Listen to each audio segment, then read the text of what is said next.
ProPresenter at the core. This computer is not on Mosel. It probably could also. It could be. Could be. We'd have to wipe it and start all over. But yeah. So here's what we do for ProPresenter. We also have a monitor here, which is a little power button, which shows the live stream, and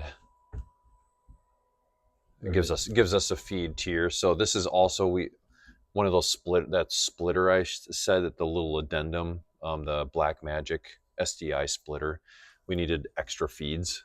Mm-hmm. This is just so that they can see also what's on the live stream, and they can also see the overlay at the bottom just to know what's going on. It's just nice for them to know what's going on. Okay. So that's why we brought that over here. Okay, ProPresenter at the core. Again, this is Leslie's domain. So all of what things are with this and the schedule and all that stuff, that's all, let her talk through that. What I want to especially highlight in this is the triple widescreen, going into the configure screens section. So this, having a triple wide makes running slides here much more challenging because of the format of the screen.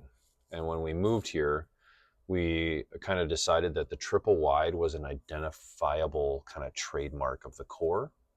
And we wanted to bring that over here, even though doing a 16:9 1080 type of a situation would have been so much simpler in so many ways, like it is at St. Peter. Much simpler at St. Peter for that reason. Doing it triple wide is much more challenging. So what we do right within ProPresenter is we have our 3 projectors, and they're doing edge blending. Mm-hmm. So one way that I can show this to you is if I go into the media bin, on the left-hand side, there is a grids folder, and I can put up an alignment grid. So up on the screen, then you have like a grid that you can make sure all the projectors are aligned. And how that's working is in ProPresenter is the one that's blending, not the computer. The individual screens, the computer is not blending itself. So it's in configure screens, SDI1, SDI3, SDI2, and then there's the edges in between. You can click through each one, and then you can do a corner pin, which basically moves each corner. You can individually move each corner of each screen, left, right, up, or down. Mm-hmm. So we did that through all of those. And then there's this little space in between the edge blend, which has a few settings. So all the settings that are in here have been just kind of, we worked with it to get the alignment that we see right now. Mm-hmm. And you'll see just a few varying small different settings. In here, in these little spaces, is kind of where you get the blend between the 2 screens to look natural. I think if you were to change some of these things, you can barely see it. I don't know if you can see it on the video, but it gets a little whiter or a little darker in that space. So there's like different settings to try and make it look natural as much as possible. Okay. The one thing I will say about these screens is between summer and winter, with temperature changes in the roof, in the metal, snow weight on the roof, the projectors will slightly start to misalign. Oh. And you will see, especially in those 2 blending strips, you will start to see lines or faded or blurriness. And when you bring up this grid, you're going to see some lines that are just bent out of shape a little bit. So probably about twice a year, during when you start to notice that, I come in here and I go into each of these projectors and I go into the corner pin and I figure out if it's the top or the bottom of the right, the center, or the left projector. Find those values, and there's X and Y, and you just move it plus or minus X, okay, plus or minus Y, and you got to figure out if the best thing to do is move this screen or this screen. find the corresponding corner, X's and Y's, shift it here, shift it there. You got to get up and you kind of got to walk up there and see, does that look better? Mm-hmm. Because we have a triple wide, and because we also for our live stream have a standard 16:9, we had to kind of be creative with ProPresenter on how to do that. So if I were to find, let's see, the announcements, for example. Welcome and announcements. Let's put this up. You can kind of even see it on the screen. I'm going to get that guy to go away. There's two layers going on here. So basically, talk with Leslie about this. She knows it, but ProPresenter has a background and a foreground layer. Background is designed like background graphics during music that just kind of loop. Foreground is designed for like a video, like we have when you want to show a video that starts and stops. In order to do a live stream and play a video in church at the same time, we had to get creative and basically create two videos. We had to create the video in the triple wide format and export that. We had to create a second video in 16:9, export that, put one on the background layer, one on the foreground layer, send, and I can't remember which one it is. Background layer is the triple wide, send that to the projectors. Foreground layer is for the live stream, send that to the live stream output. Turn one of the audios off, otherwise you hear like two audios at the same time. We got it kind of figured out. Leslie knows how to build it and she does it, but that's how we creatively was able to have a triple wide video and a standard version without making one video and it being stretched and distorted on one or the other. Mm-hmm. It's really a pain to mess with. And that's the triple wide. If we didn't have the triple wide, things would be so much easier because we just use one 16:9 video and you're done. So that's kind of how we do that. Talk with Leslie on that if you need more on that. If I were to go down, let me just show you what this looks like. I have to go back down to turn on the overlay.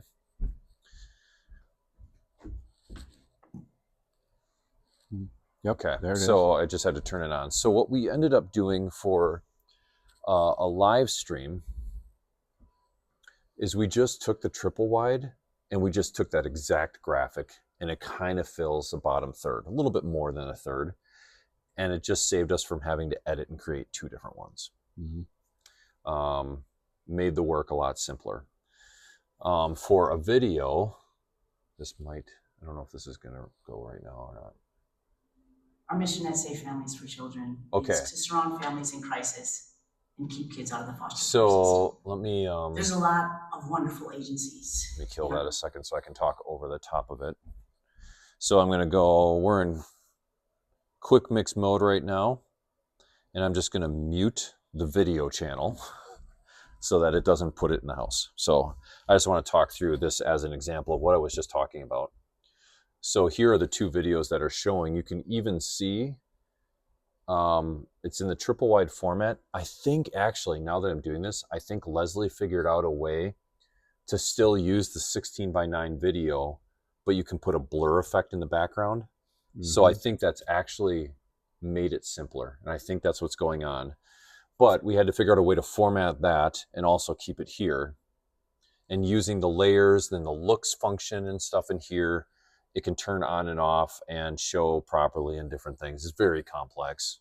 Again, I recommend anyone coming in here, go onto the YouTube channel for Renewed Vision and watch every video on ProPresenter. Just understand looks, macros, layers, overlay, all of that stuff. Just get your head wrapped around it.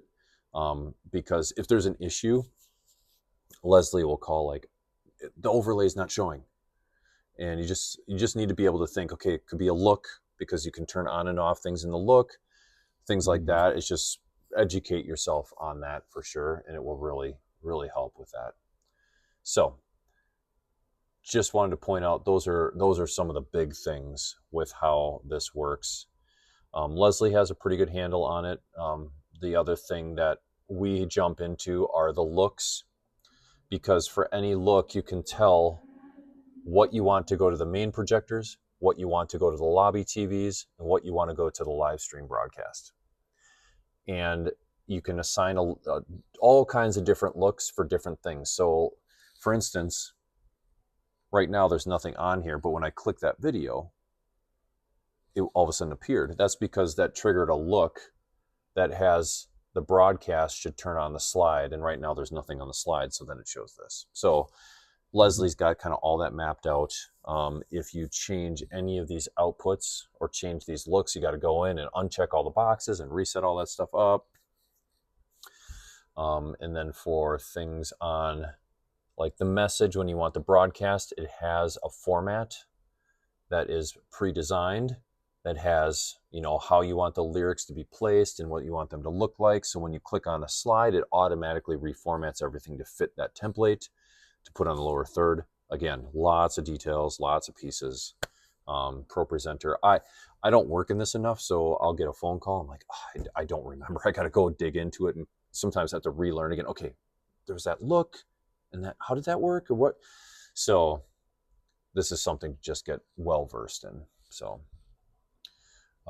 okay, so that is mostly, I think those are the most important things in the software. Leslie tries to set this up so it's the next slide, next slide, next slide, next slide, next slide, as much as possible. We recently discovered calendaring, which you can program it at a specific time to click on a specific slide. So we start the countdown now. You put in she puts in the calendar on this Sunday at this exact time, start the countdown. Now we don't have to watch the clock. Okay, are you guys ready? Ready, go. It automatically. It automatically triggers. That is something that could happen over at St. Peter. But I think, again, Leslie is in charge of all of that stuff. So it really just kind of helps. Like we're walking around or paying attention to something else. Oh, the countdown didn't start. Mm-hmm. That functionality, when we discovered that, it was like, oh, that's nice. So again, dive deep into this. There's lots to learn in here. Okay, so in ProPresenter, like at St. Peter, we had a DeckLink Duo card that has key, fill, confidence monitors, and announcement slides sent on 4 different outputs, and the key and fill again combined to make the live stream overlay. These are all SDI cables that go down and plug into the system and are sent to their appropriate locations in the back closet. That was all designed by Craig way back when. We bought a Mac Studio because this Mac Studio, I think it's an M1 Mac Studio, could natively produce 4 external monitors, which would be this one and the 3 projectors. So we had it hooked up like that for a while because we didn't have a good solution to do the triple wide and all this other stuff that we needed. We used to use the triple head to go device, which was very popular. And that tricks your computer into thinking it's one really long monitor, and then it splices it up into 3 different things. We had so many glitches with that thing.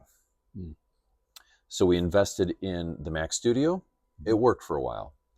We started encountering some weird issues where one of our DeckLink Duo outputs would just not turn on.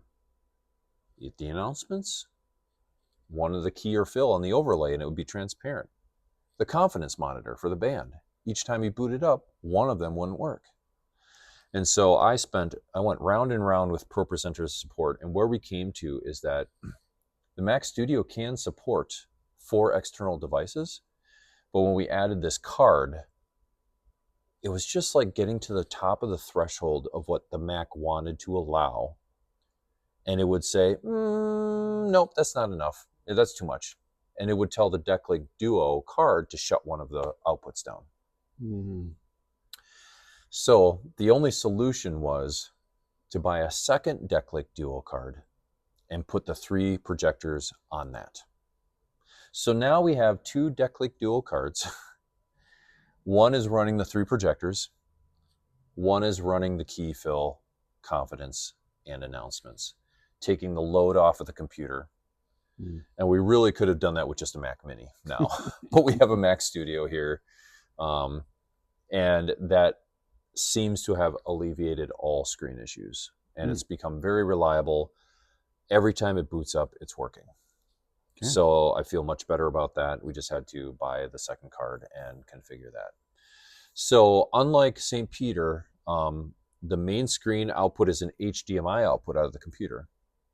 Here it is the DeckLink Duo card with, you have to select the proper one with the 3 now that go to the main projectors. If you go, I think I went in the St. Peter video, I went to the Blackmagic desktop setup application. Now you have twice as many in here from 2 different Blackmagic cards. Sure. So I think I labeled everything properly in here, but you'll notice that difference between the 2 campuses. So that is why we did that, and thank the Lord, everything seems to be very stable, and we do not have, oops, our screen is not working issues like we used to have quite frequently for a long time. That. So that is everything, I believe, for ProPresenter that's important. Again, Leslie does all the deep dive on the setting this up, designing it, configuring it, talk with her. I'm not going to dive into all that stuff. So